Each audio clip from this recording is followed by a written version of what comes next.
കർത്താവിൽ പ്രിയരെ, നമ്മുടെ ജീവിതത്തിൽ പലപ്പോഴും നാം തളർന്നു പോകുന്ന നിമിഷങ്ങളുണ്ടായിട്ടുണ്ട് അല്ലേ? രോഗാവസ്ഥ, സാമ്പത്തിക ബുദ്ധിമുട്ടുകൾ, മക്കളെ പറ്റിയോ ജോലിയെ പറ്റിയോ ഭാവിയെ പറ്റിയോ ഉള്ള ആശങ്കകൾ, ഇന്നത്തെ കഷ്ടതകൾ, ഇവയെല്ലാം നമ്മെ വേട്ടയാടാറുണ്ട്. എന്നാൽ സെഫന്യ പ്രവാചകനിലൂടെ ദൈവം നമുക്ക് നൽകുന്ന ഒരു വലിയ വാഗ്ദത്തമുണ്ട്.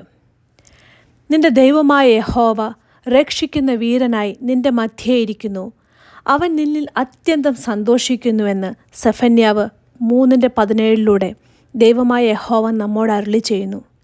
ഇത് വെറും ഒരു വചനം മാത്രമല്ല, മറിച്ച് നമ്മുടെ കൂടെ ദൈവം ഉണ്ട് എന്നുള്ളതിൻ്റെ ഉറപ്പാണ്.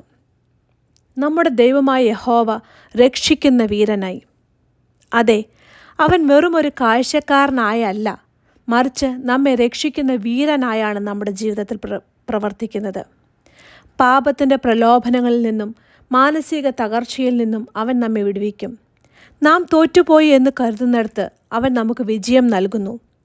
ഫിലിപ്പിയർ 4:13 പറയുന്നത് പോലെ, എന്നെ ശക്തനാക്കുന്നവൻ മുഖാന്തരം ഞാൻ സകലത്തിനും മതിയാകുന്നു. പത്രോസ് വെള്ളത്തിന് മുകളിലൂടെ നടന്നപ്പോൾ പേടിച്ചു മുങ്ങിപ്പോയ ആ നിമിഷം അവൻ നിലവിളിച്ചപ്പോൾ യേശു കൈ നീട്ടി അവനെ പിടിച്ചു. അതുപോലെ നമ്മുടെ ദുഃഖങ്ങളിൽ നിന്നും വീഴ്ചകളിൽ നിന്നും നമ്മെ പിടിച്ചുയർത്താൻ യേശുവിൻ്റെ കരങ്ങൾ ഇന്നും നമ്മുടെ നേരെ നീട്ടിയിരിക്കുന്നു.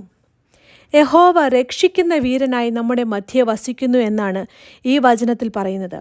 അതെ, യഹോവ നമ്മുടെ മധ്യേ ഇരിക്കുന്നു. നാം ഒറ്റയ്ക്കല്ല. അതാണ് ക്രിസ്തീയ ജീവിതത്തിൻ്റെ ഏറ്റവും വലിയ പ്രത്യേകത. ഓഫീസിലായിക്കോട്ടെ, വീട്ടിലായിക്കോട്ടെ, നാം ഏത് പ്രയാസകരമായ സാഹചര്യത്തിലായിരുന്നാലും യേശു നമ്മോട് കൂടെയുണ്ട്. മത്തായി 28:20 പറയുന്നു, ലോകാവസാനത്തോളം എല്ലാ നാളും ഞാൻ നിന്നോട് കൂടെയുണ്ട് എന്ന്. നമുക്കറിയാം, പഴയ നിയമത്തിൽ ശദ്രക്കിനെയും മേശക്കിനെയും അബേദ്നഗോവിനെയും തീച്ചൂളയിലിട്ടപ്പോൾ 4-മനായി ദൈവം അവിടെ ഉണ്ടായിരുന്നു. അതുപോലെ നമ്മുടെ ജീവിതത്തിലെ തീച്ചൂളകളിൽ അവൻ കൂടെയുണ്ട്. പക്ഷേ നാം പലപ്പോഴും ദൈവത്തെ ഒരു ശിക്ഷകനായിട്ടാണ് കരുതുന്നത്. എന്നാൽ ഈ വചനത്തിൻ്റെ 2ാം ഭാഗത്ത് സെഫന്യാവ് പറയുന്നു, അവൻ നിന്നിൽ അത്യന്തം സന്തോഷിക്കുമെന്ന്. ലൂക്കോസിൻ്റെ സുവിശേഷം 15-ാം അധ്യായത്തിൽ കാണാതായ മകൻ്റെ ഉപമ നാം കാണുന്നുണ്ട്. ദൂർത്തനായ ആ മകൻ മടങ്ങി വന്നപ്പോൾ പിതാവ് എന്താണ് ചെയ്തത്? അവനെ കെട്ടിപ്പിടിച്ച് സന്തോഷിച്ചു. അവൻ്റെ മടങ്ങിവരവ് ഒരു ആഘോഷമാക്കി മാറ്റി. അവിടെ ആ പിതാവ് മകനെ സ്നേഹിച്ചത് അവൻ്റെ പ്രവൃത്തി കൊണ്ടല്ല, അവൻ മകനായതുകൊണ്ടാണ്. അതുപോലെ ദൈവവും നമ്മെ സ്നേഹിക്കുന്നു. പക്ഷേ അത് നമ്മുടെ പ്രവൃത്തി കൊണ്ടല്ല, പിന്നെയോ നാം അവൻ്റെ മക്കളായതുകൊണ്ടാണ്. ഒരു പിതാവ് തൻ്റെ കുഞ്ഞിനെ നോക്കി ചിരിക്കുന്നത് പോലെ സ്വർഗസ്ഥനായ പിതാവ് നമ്മെ നോക്കി സന്തോഷിക്കുന്നു. നാം അവൻ്റെ സ്നേഹത്തിൽ വിശ്രമിക്കാൻ അവൻ ആഗ്രഹിക്കുന്നു. യേശുവിനോടൊപ്പമുള്ള ജീവിതം ഭാരമുള്ള ഒന്നല്ല. അവൻ നമ്മുടെ മധ്യേ വസിക്കുന്നു, അവൻ നമ്മെ രക്ഷിക്കുന്നു, അവൻ നമ്മെ സ്നേഹിക്കുന്നു. ഇന്ന് നാം ഭാരപ്പെടുന്നത് എന്തിനെക്കുറിച്ചാണ്? സെഫന്യാവ് 3:17 നോക്കുക. നിന്റെ ദൈവമായ യഹോവ രക്ഷിക്കുന്ന വീരനായി നിന്റെ മധ്യേ ഇരിക്കുന്നു, അവൻ നിന്നിൽ അത്യന്തം സന്തോഷിക്കും. അതെ, നമുക്ക് നമ്മുടെ ദൈവത്തിൻ്റെ സ്നേഹത്തിന് കീഴിൽ വിശ്രമിക്കാം.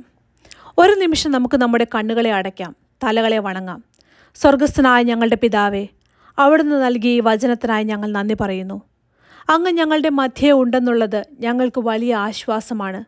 ജീവിതത്തിലെ കൊടുങ്കാറ്റിൽ അവിടുത്തെ ശക്തമായ കരം ഞങ്ങളെ താങ്ങണമേ. അങ്ങ് ഞങ്ങളെ സ്നേഹിക്കുന്നുവെന്നും ഞങ്ങളിൽ ആനന്ദിക്കുന്നുവെന്നുമുള്ള സത്യം തിരിച്ചറിഞ്ഞ് ഓരോ ദിവസവും സന്തോഷത്തോടെ ജീവിക്കുവാൻ ഞങ്ങളെ സഹായിക്കണമേ. സകല മാനവും മഹത്വവും അങ്ങേക്ക് സമർപ്പിക്കുന്നു. യേശു ക്രിസ്തുവിൻ്റെ നാമത്തിൽ തന്നെ. ആമേൻ.